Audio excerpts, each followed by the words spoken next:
పెద్ద నోట్ల రద్దు తర్వాత దేశంలో సంప్రదాయ బ్యాంకింగ్ తీరుతెన్నుల్లో గణనీయ మార్పు వస్తోంది.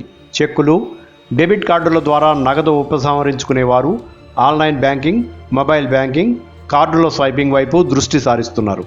మొబైల్ వాలెట్లో డబ్బులు జమ చేసుకుని చిటికలో చెల్లింపులు పూర్తి చేసుకుంటున్నారు. ఈ రెండు సదుపాయాలను మిళితం చేసి బ్యాంకు ఖాతానే వాలెట్గా సులభంగా వాడుకునే వీలు కల్పిస్తూ సేవలు అందజేయడానికి చెల్లింపు బ్యాంకులు సిద్ధమవుతున్నాయి. ఖాతాలోని సొమ్ముకు వడ్డీ ఇస్తూ ఇంటి పక్క దుకాణం నుంచే బ్యాంకు సేవలు పొందే అవకాశాన్ని ఇవి కల్పిస్తున్నాయి. 2015 ఆగస్టులో రిజర్వ్ బ్యాంక్ వీటికి అనుమతులు మంజూరు చేసింది.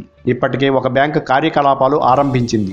మరో 7 బ్యాంకులు ఈ ఏడాది ప్రథమార్థంలో కార్యకలాపాలు ప్రారంభించేందుకు సన్నాహాలు చేసుకుంటున్నాయి. చెల్లింపు సంస్థల ఏర్పాటుకు 41 సంస్థలు దరఖాస్తు చేసుకోగా 11 సంస్థలకు ఆర్బీఐ 2015 ఆగస్టులో సూత్రప్రాయ అనుమతి మంజూరు చేసింది. 3 సంస్థలు వెనకడుగు వేశాయి. మిగిలిన 8 సంస్థలు ఏర్పాటు చేస్తున్నాయి.